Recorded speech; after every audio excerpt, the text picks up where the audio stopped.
So just an aside from all this niceness, you probably heard or will hear that in Mindanao just a couple of days ago there was a foreigner kidnapped. Allegedly it was by police, or they were claiming to be police. Obviously they weren't. So they were carrying M16s with them by all accounts, and only Abu Saif or military or police would have access to that kind of weaponry here. The locals certainly couldn't, and even the local criminals wouldn't be able to have access to something like that. So it does sound like it's Abu Saif.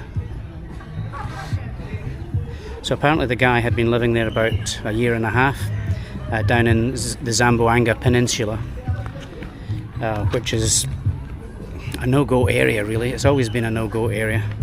But more recently I've found that some vloggers and travellers have been making their way into Zamboanga and further down.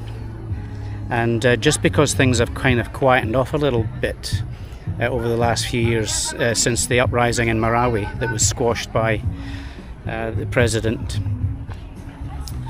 Duterte, then it looks like they're kind of starting to come up again.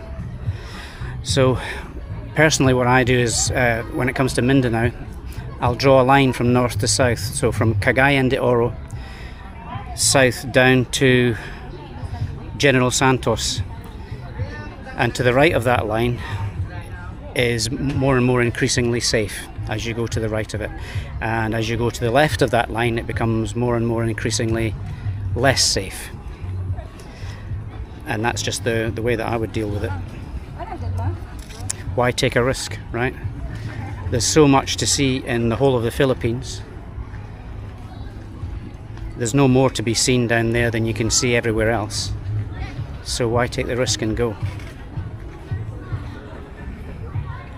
So apparently the guy was married to a Filipino,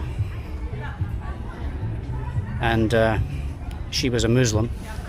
So just because you're married to a local and a Muslim, because that's a predominantly Muslim area, that is not going to make sure that you're going to be safe. So you can't even make those assumptions. So I guess we're going to find out within the next few days or a week as to what exactly the purpose is behind that. And I just hope the guy's going to be okay. It doesn't sound like he had a lot of money. He was living fairly poor, living off his YouTube channel. So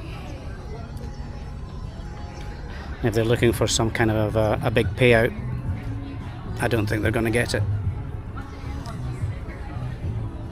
Also, the guy tried to run away from them when they came for him, and they shot him in the leg. So unless he's going to be able to get some kind of medical assistance there, there's always the possibility of sepsis setting in if they can't extract the bullet. So it's not good. So I would just say that the Philippines is in general a very safe place, but why wander into areas which are designated as being unsafe? You're just taking a chance, and you might live there for years untouched, completely safe, or like this guy for 18 months living with his wife, completely safe until it wasn't, right? So just a cautionary tale. Alright guys, thanks for watching. We'll see you on the next one. Bye for now.